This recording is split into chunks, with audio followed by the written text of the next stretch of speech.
We are living, you, me, right now, through a very huge change in the entire world economy. There's many ways to explain it, but I'm going to summarize it this way. For most of the period since the end of the Second World War, so roughly since 1945, the United States was the one super powerful, rich capitalist country. All the others that might have been competitors, Britain, France, Germany, Italy, Japan, wrecked by the war. They came out of the war where all the bombs fell, where all the troops were killed, where everything was smashed. Other than Pearl Harbor, at the very beginning, no bombs fell in the United States. No factories were destroyed, no railway lines were destroyed, and we suffered many fewer casualties as a percentage of our people than any of those other countries did. Better, our economy was a disaster in the 1930s, the Great Depression, and it was the war that brought us out. So our economy was stronger at the end of that war than it had been. Whereas everybody else, the opposite, weaker than they had been. So we were king of the hill. The dollar became the global currency, could use it everywhere. Of course. The United States is 4.5% of the population of the world. We have 330 million people. It's about 4.5% of the population of the world. But we accounted in those years, the 50s, 60s, 70s, and all that, we accounted for a third or 40% or 50% of the total output of the world. Europe rebuilt itself, for those of you who know the history, because we lent them the money with which they could then buy the products we were ready to sell them. That was the period of the rising American empire. The previous empire, you all kind of know, the so-called British Empire, collapsed. India, remember, Mahatma Gandhi becomes independent. That was the great jewel of the crown of England, India. So they break away under Gandhi, 1947. It's the end for the British. It's the end for the French. All of those empires gone. Who replaces them economically? The United States. Nobody else can. And we made a fortune of money, and the American economy took off, and we lived in a country that persuaded itself that it wasn't these peculiar circumstances of the war, and no, built into America is the exceptional quality. We work so hard, and we save our money, and there again we encounter that economic concept, bullshit. And how do we know? Because it's gone. It's never coming back. And that's very hard for all of you, whether you admit it to yourself, whether you're even conscious of yourself yet. I'm working hard to make you conscious of it. It's over. The American empire is in decline. And that shouldn't surprise anyone, because every other empire in the history of the human race has gone up and then it has come down. Why you would imagine this one would be the one great exception? You have to be even crazier than most of us are.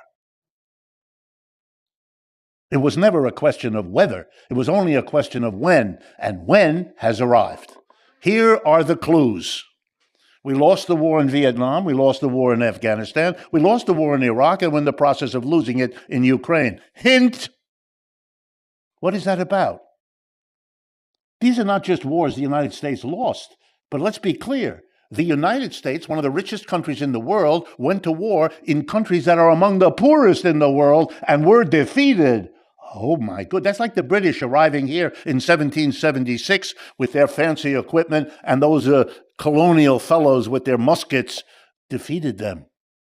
Very hard on the British, very hard on us. Can't quite face that.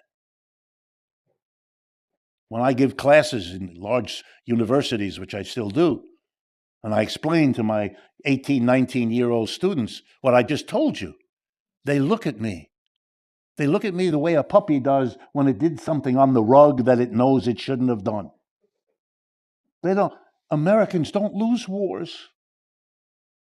They know that. How? Because that's our culture. When we lose them, we don't. We magically make that go away.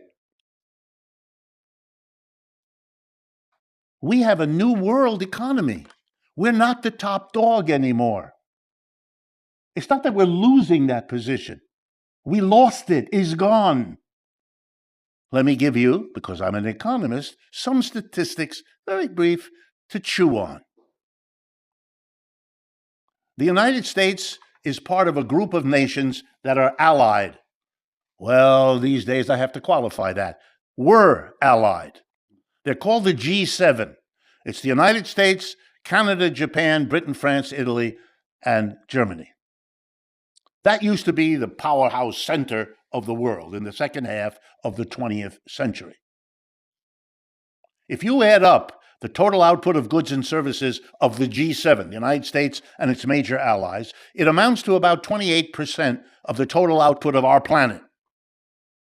Now I'm going to mention another group, the People's Republic of China and their allies, who have a name. It's called the BRICS, B-R-I-C-S. That was originally 5 countries: Brazil, Russia, India, China, and South Africa. And another 20 or so, or 18, have joined. That's another bloc. What is the total output of goods and services of the bloc of China and its allies, the BRICS? Answer, 35% of world output.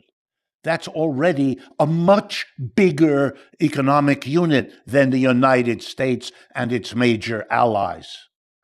It's over. We are not the center of the world economy the way we were. Every country in the world is rethinking its strategy. Political, economic, military, ideological. Every company in the world that has any international business is trying to figure out, what does this mean? When African countries these days are trying to figure out, where do we get the money to build the railroads that we need? They used to go to New York or London or Paris. They still go to New York, London, and Paris. But as soon as that trip is over, they go to New Delhi, Beijing, and Sao Paulo. And they ask each of them, who's giving me the better deal? And they go with the better deal, which is why most of the railroads in Africa today are built by the Chinese. Why most of the ports emerging on the coasts of Latin America are Chinese. It's not just your underpants. It's everywhere. And there is no end of that in sight. The International Monetary Fund, a Western agency that cannot be accused of any leftism whatsoever, tells us that in the last year, 2024, the United States economy grew by 2.8%, which was better than all of the other G7 countries. The IMF tells us that China last year grew 5%, double the rate of the United States, and India, another member of the BRICS, grew 7%. In other words, the gap, which is already in favor of China, is growing even more in favor of China.